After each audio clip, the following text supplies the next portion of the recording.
ஆசை காட்டும் நண்பர்களிடத்திலும் உங்களோட அதாவது உங்க குடும்ப உறுப்பினர்கள்லாம் வந்து உங்க மூலியமா இதில் இன்வெஸ்ட் பண்ணுங்க. என்னங்க நீங்க அதை பாட்டு ஏதாவது தொழில் பண்றேன்னு சொல்றீங்களே, புதுசா ஒருத்தர் ஒன்று ஆரம்பிச்சிருக்காரு, புதுசா ஒருத்தர் வந்து இதில் இன்வெஸ்ட் பண்ணா உடனே லாபம் வரும்னு சொல்றாங்க.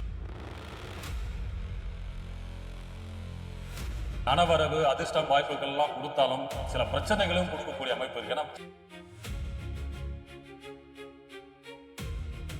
அவசரப்பட்டு முடிவெடுத்தீங்கன்னா உங்களை ஒரு பிரச்சனையில மாட்டிக்கூடிய அமைப்பெல்லாம் இந்த செவ்வாய் ஏற்படுத்துவார். அதனால் கொஞ்சம் நிதானமும்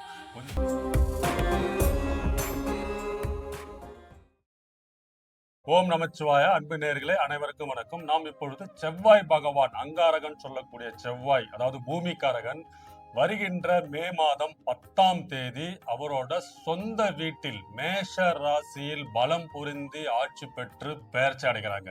ஸோ செவ்வாய் பகவான் வந்து அவரோட சொந்த வீட்டில் மே மாதத்தில் வருகின்ற இந்த காலகட்டத்தில் பார்த்தீங்கன்னா ஒரு முக்கியமான ஒரு சில ராசிக்காரர்களுக்கு வந்து ஒரு ராஜயோகமே பெறக்கூடிய அமைப்பாக இருக்குங்க. சில ராசிக்காரர்கள் சில விஷயத்தில் கவனமாகவும் எச்சரிக்கையாக இருக்க வேண்டும். சில முடிவுகள் வந்து யோசித்து நிதானமும் எடுக்கக்கூடிய காலகட்டமாகவும் இருக்கும். சில ராசிக்காரர்களுக்கு யோக பலன்களையும் ராஜயோகத்தையும் வாழ்க்கையை மாற்றி அமைக்கக்கூடிய காலமாகவே இந்த செவ்வாய் பயிற்சி இருக்க போதுங்க. ஏன்னா செவ்வாய் பகவான் தான் பாத்தீங்கன்னா சகோதரக்காரகன், முயற்சிக்காரகன், வீரியம், வெற்றி, அனைத்து செயல்களையும் வந்து தூண்டக்கூடிய, அதாவது நீங்க ஒரு செயல் செய்யணும்னா செவ்வாய் வந்து பலமா இருக்கணும், ஆட்சியா இருக்கும் பட்சத்தில் தான் நீங்க வந்து அதை முயற்சித்து வெற்றி அடைவீர்கள். அதாவது முயற்சி பண்ணாதான் நம்மளுக்கு வெற்றி தோல்வின்றது நமக்கு தெரியும் இல்லைங்களா? ஸோ அந்த முயற்சி எடுக்கக்கூடிய வந்து அதிகாரத்தை பலத்தை கொடுக்கக்கூடிய கிரகம் வந்து பாத்தீங்கன்னா செவ்வாய் பகவான். ஸோ இந்த செவ்வாய் பகவான் மேஷ ராசியில் சூரியனோடு உச்சம் பெற்றிருக்கும் இந்த காலகட்டத்தில் மே மாதம் 10ஆம் தேதி உச்ச சூரியனோடு செவ்வாயோடு இணையும் இந்த காலகட்டத்தில் தைரியம், வீரியம், முக்கியமா இந்த காவல்துறையில இருக்கிறவங்க, அரசியல் வாழ்க்கையில இருக்கிறவங்களுக்கு எல்லாம் வந்து பெரிய மாற்றத்தை கொடுக்கக்கூடிய காலமாக இருக்கும். சில பேர்லாம் பாத்தீங்கன்னா அவங்க வந்து இவ்வளவு நாள் இருந்திருப்பாங்களான்னு தெரியாது. இப்ப அவங்க புகழின் உச்சிக்கு ஒரு பதவி, பொறுப்பு, அரசியல்ல வந்து ஒரு பெரிய மாற்றத்தை கொடுக்கக்கூடிய அமைப்பெல்லாம் இருக்கும். ஏன்னா நிறைய பேர் வந்து முயற்சி பண்ணியிருந்திருப்பாங்க. இப்ப வந்து ஒரு போட்டித் தேர்வுல ஏதாவது முயற்சி பண்ணிட்டு இருக்கீங்க, எக்ஸாம் எழுதிட்டு இருக்கீங்கன்னா முதல் மார்க், முதல் மதிப்பெண், முக்கியமா விளையாட்டு துறையில இருக்கவங்க, அரசியல் துறையில இருக்கவங்க, காவல்துறை, இராணுவத்துறை, மருத்துவத்துறையில இருக்கிறவங்களுக்கெல்லாம் வந்து ஒரு இந்த காலகட்டம் செவ்வாய் பெயர்ச்சி மேஷராசியில் ஆட்சி பெறக்கூடிய இந்த காலகட்டத்தில் ஒரு மிகப்பெரிய ஒரு மாற்றத்தையும் புகழையும் உங்களுக்கு ஒரு நிரந்தர பதவி உயர்வு கௌரவம் என்ற அமைப்பெல்லாம் கொடுக்க போதுங்க. ஏன்னா சூரிய பகவானும் அங்கதான் இருக்கிறாரு. ஸோ இந்த செவ்வாய் பயிற்சி இந்த காலகட்டத்தில் இருக்கும் சில விஷயத்துல நீங்க வந்து முயற்சி எடுக்கிறது, தைரியமா இருக்கிறது, துணிவு, முக்கியமா வந்து கவர்மெண்ட் துறையில வந்து ஒரு பதவி அமைப்பெல்லாம் ஏற்படுறது. செவ்வாய் அவரோட சொந்த வீடான மேஷ ராசியில் மாற்றி பெயர்ச்சி அடையும் 10ஆம் தேதிக்கு அப்புறம் ஒரு வாழ்வியல்ல ஒரு மாற்றம், ஒரு புது, அதாவது இதுக்கப்புறம் வந்து பாத்தீங்கன்னா செவ்வாய் தனித்து நின்று அவரோட சொந்த வீட்டில் இருக்கும்போது அவர் சில நன்மைகள் கொடுக்க காத்துக்கிட்டு இருக்காருங்க. அது ஒண்ணு ஒண்ணா பார்ப்போம். முதலாவதாக மேஷ ராசி, முக்கியமா பாத்தீங்கன்னா சிம்ம ராசி, தனுஷு, மீன ராசிக்காரர்கள்லாம் சூப்பரா இருக்க போகுதுங்க. மற்ற ராசிகளுக்கும் சிறப்பா இருக்க போகுது. ஆனா அவங்க சில விஷயத்தில் கொஞ்சம் கவனம் தேவை. அது ஒண்ணு ஒண்ணா பார்ப்போம்.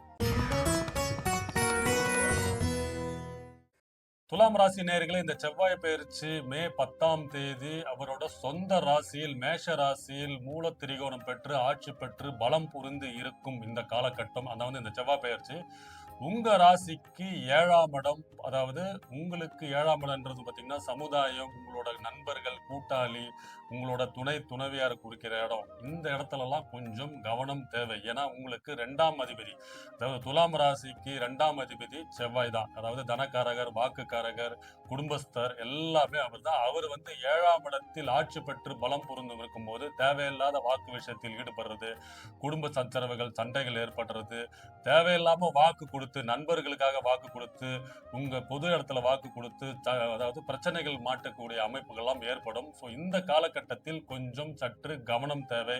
வேலை செய்யற இடத்துல முக்கியமா சக ஊழியரோட வந்து தேவையில்லாத பேச்சுக்கள் வந்து கொடுக்காதீங்க. இதன் மூலயமா உங்களுக்கு வந்து சட்ட சிக்கல்கள்லாம் ஏற்படுறதுக்கான வாய்ப்புகள் இருக்குங்க. ஏன்னா சூரிய பகவானும் அங்கதான் இருக்க போறாரு 15ஆம் தேதி வரைக்கும். அதுக்கப்புறம் தான் அவர் வந்து மாற போறாரு. ஸோ அதனால 8ஆம் இடத்தில் உங்க ராசிநாதனும் அங்க இருக்கிறாருங்க, ரிஷப வீட்டுல. ஸோ சட்ட சிக்கல்கள் ஏற்படுறது, அவப்பெயர்கள் ஏற்படுறது, தேவையில்லாம பிரச்சனைல மாற்றக்கூடிய அமைப்புகள் எல்லாம் இருக்கும். ஏன்னா இந்த செவ்வாய் ஆட்சி பெறும்போது உங்களுக்கு 2ஆம் இடம் சில, அதாவது தனவரவு அதிர்ஷ்டம் வாய்ப்புகள்லாம் கொடுத்தாலும் சில பிரச்சனைகளும் கொடுக்கக்கூடிய அமைப்பு இருக்கு. ஏன்னா செவ்வாய் வந்து ஆக்ரோஷமான கிரகம். அதாவது எதிலும் வேகம், துணிவு, கடுமையாக நடந்து கொள்ளும் ஒரு முயற்சியை அதாவது விரைவாக நடத்தக்கூடிய அமைப்பெல்லாம் பண்ணுவார். அது ஒரு நிதானமாக யோசிச்சு பண்ண வேண்டியெல்லாம் நீங்க அவசரப்பட்டு முடிவெடுத்தீங்கன்னா உங்களை ஒரு பிரச்சனையில மாட்டிக்கூடிய அமைப்பெல்லாம் இந்த செவ்வாய் ஏற்படுத்துவார். அதனால் கொஞ்சம் நிதானமும் கொஞ்சம் கவனமும் ஒரு வாட்டிக்கு 2 வாட்டி யோசித்து முடிவு செய்யுங்க.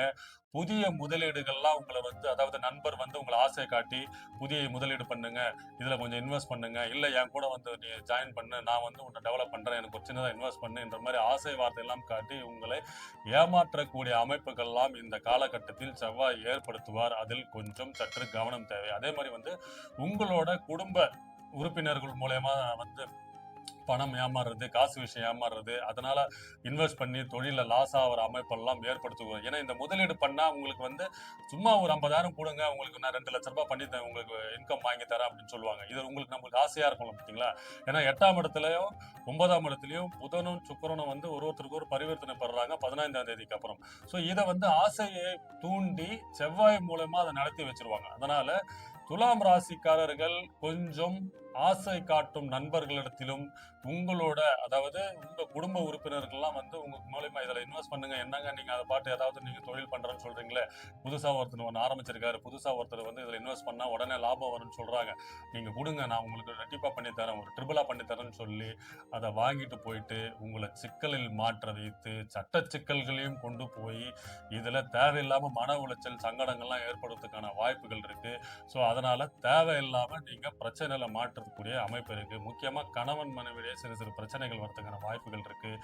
முக்கியமா கூட்டாளிகள் மூலமா தொழில் பண்ணிட்டு இருக்கீங்க, பிசினஸ் பண்ணிட்டு இருக்கீங்க, வேலையில இருக்கீங்கன்னா கொஞ்சம் கவனமாகவும் பேச்சில் கொஞ்சம் அக்கறையோடும் அவசரப்படாம இருந்தாலே இந்த காலகட்டத்தை நீங்க ஓட்டிடலாங்க. ஏன்னா ஒரு 15, 20 நாள் 30 நாள் செவ்வாய் அங்கிருந்து பலம் பொருந்தும் இந்த காலகட்டத்தில் அவசரமான முடிவுகளாலும் அவசரமான உங்களோட திட்டங்களை நீங்க செயல்படுத்தி அதை விபரீதமான ஒரு முடிவுகளை எடுக்க வச்சு ஒரு கஷ்டமான சூழ்நிலையை உண்டாக்கும் வாய்ப்புகள் எல்லாம் அதிகமா இருக்கு. அதனால இதை மட்டும் கொஞ்சம் கவனம் தேவை.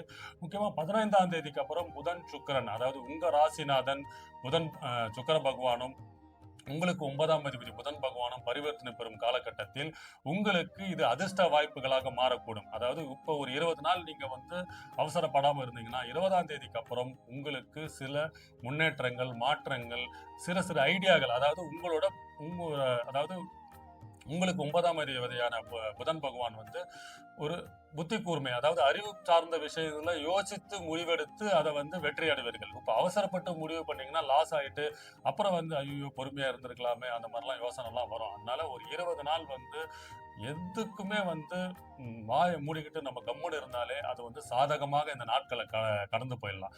ஸோ இந்த திடீர் வாய்ப்புகள், திடீர் அதிர்ஷ்டம் எல்லாம் வரக்கூடிய வாய்ப்புகள்லாம் 20ஆம் தேதிக்கு அப்புறம் வரத்துக்கான வாய்ப்புகள் இருக்குங்க. முக்கியமா செவ்வாய்க்கிழமை முருகர் கோயிலுக்கு போயிட்டு வாங்க, சிவப்பு நிற பூ அணிவித்து அபிஷேகம் பண்ணிட்டு வாங்க. அதே மாதிரி பார்த்தீங்கன்னா சிவப்பு நிற ஆடை இதெல்லாம் தானம் பண்ணுங்க. ஸோ அதனால இந்த சிக்கல்ல இருந்து கொஞ்சம் அபாயகரமான சூழ்நிலையில இருந்து நம்ம விடுவிக்கலாம். அது கொஞ்சம் நம்ம அதாவது ரொம்ப கஷ்டம் வர்றதை கொஞ்சம் கம்மி பண்ணுவார். முருகன் அருள் பெற்றால் மட்டும்தான் செவ்வாயோட தாக்கத்திலிருந்து நம்ம தப்பிக்க முடியும். ஸோ துலாம் ராசி நேயர்களே, முக்கியமா பேச்சில் கொஞ்சம் கவனம் தேவை. அவசரப்பட்டு ஒரு முடிவுகள் எடுக்கிறது, முதலீடுகள் பண்றேன்னு சொல்லிட்டு போய் லாக் ஆகிற அமைப்பெல்லாம் இந்த காலகட்டம் இருக்கும். இதில் மட்டும் கொஞ்சம் கவனம் தேவை. முருகர் வழிபாடு பண்ணுங்க. இந்த காலம் உங்களுக்கு சிறப்பாக இருக்கும். வாழ்க வளமுடன். வணக்கம்.